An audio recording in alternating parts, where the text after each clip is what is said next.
Hi అండి, అందరికీ నమస్కారం. Welcome to my channel Vijji's vlog. ఆహారం, ఆరోగ్యం, ఆధ్యాత్మికం. ఈరోజు మనం జ్యోతిష్యం గురించి తెలుసుకుందాం. జ్యోతిష్యం అంటే ఆకాశంలో ఉన్న గ్రహాల స్థితిని చూసి మన జీవితం ఎలా ఉంటుందో చెప్పే శాస్త్రం. ఇది మన పుట్టిన సమయం, తేదీ, స్థలం ఆధారంగా లెక్కించబడుతుంది. జ్యోతిష శాస్త్రం తెలుసుకోవాలంటే ముందు మనకి ఇవి తెలిసి ఉండాలి. జ్యోతిష శాస్త్రంలో మొత్తము 9 గ్రహాలు ఉంటాయి. సూర్యుడు, చంద్రుడు, కుజుడు, బుధుడు, గురుడు, శుక్రుడు, శని, రాహు, కేతు. రాహువు, కేతువు ఛాయాగ్రహాలు. ప్రతి గ్రహానికి ఒక అధిపతి రాశి ఉంటుంది. ఉదాహరణకి సూర్యుడికి సింహరాశి, చంద్రుడికి కర్కాటక రాశి, కుజుడికి మేషం మరియు వృశ్చికం. మొత్తము 12 రాశులు ఉంటాయి.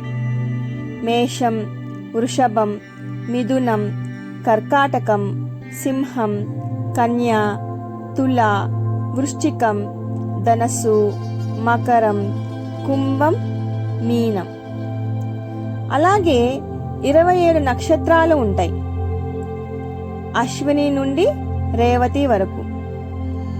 ప్రతి నక్షత్రం మన మనసు, ఆలోచనలు, భాగ్యంపై ప్రభావం చూపుతుంది.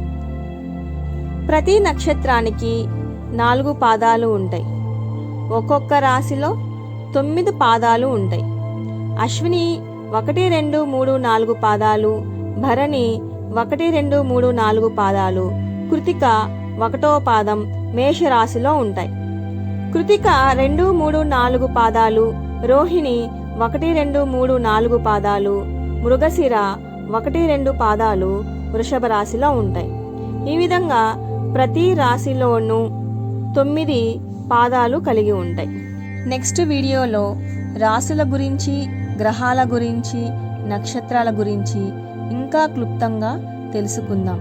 జ్యోతిష్యం అంటే భవిష్యత్తు చెప్పే క్రీడ కాదు, మన జీవితం ఏ దిశగా పోతుందో చూపించే మార్గదర్శి. ఈ వీడియో మీకు నచ్చినట్లయితే సబ్స్క్రైబ్ చేయండి, లైక్ చేయండి, షేర్ చేయండి. మరిన్ని వీడియోల కోసం, మరిన్ని విశేషాల కోసం నా వీడియోలని, నా ఛానల్ని వాచ్ చేస్తూ ఉండండి. అందరికీ నమస్కారం.